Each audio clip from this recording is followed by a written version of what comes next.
everyone.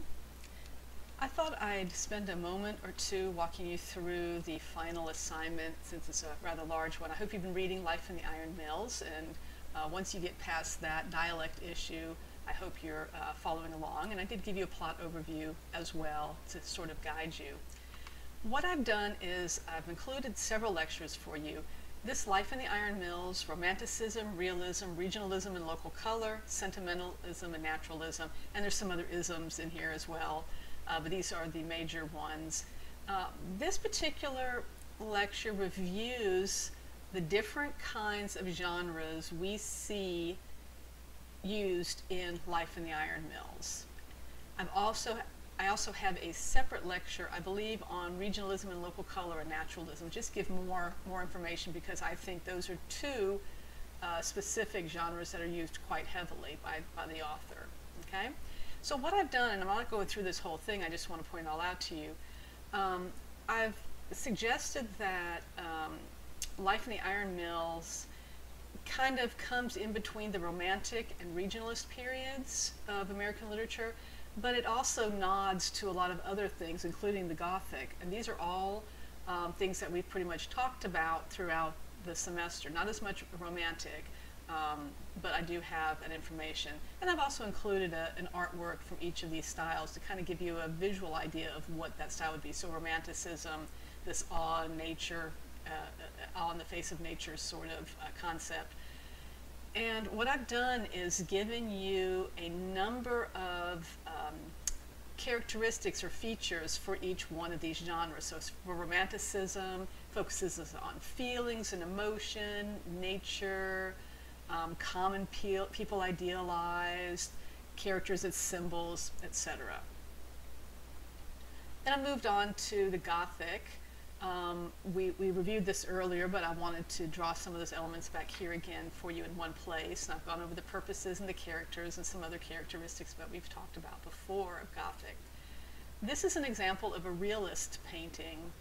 And realism, I've got a few slides here, is not just about a faithful representation of reality. It's not just about being realistic. There are other characteristics, so go through these carefully. If all you're telling me when you're talking about realism in Life in the Iron Mills is that it's a very realistic portrayal, you're not taking it far enough. So read through all these characteristics of realism. This is an example of regionalism, local color. They're two closely related terms. Local color is even more focused than regionalism. Regionalism in general is writing from a particular region that reflects that region. So a southern novel or a New England novel or a southwestern novel, right? And again, local color drills really down to maybe New Orleans or in the works of Kate Chopin out in the bayou, right? So again, I've given you characteristics, kind of broad characteristics, kinship systems. What does that mean? Well, focus on relatives, etc. Nostalgia, historical change, the world changing in the path of industrial revolution. So, and I've done the same thing for local color, and you'll see some of the regionalism and local color elements overlapping because they are so closely related. And then, of course, a sentimental novel. We've talked about that with Stowe and some other works.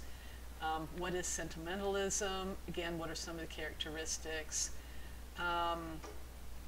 Naturalism, which we would deal more with in American Lit 2, but we're starting to lean in that direction. Naturalism being a focus on kind of experiments, environmental experiments in a way, where we put a character in a really harsh situation and there's nobody to help him out but himself, and generally we watch those characters decline over time.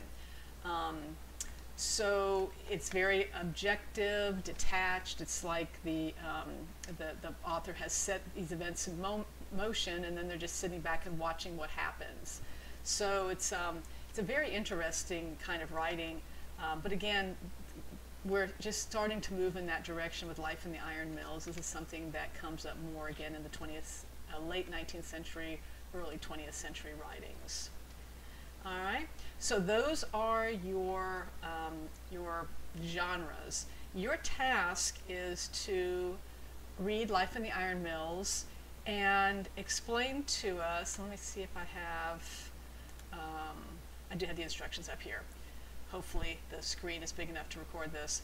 So you're being asked to, in a formal essay, and by formal I mean an essay. I don't want just one long paragraph. I want to see a formal introduction, separate paragraphs, indent them using the word indent function, right? All these things that you're supposed to be doing with a formal paper.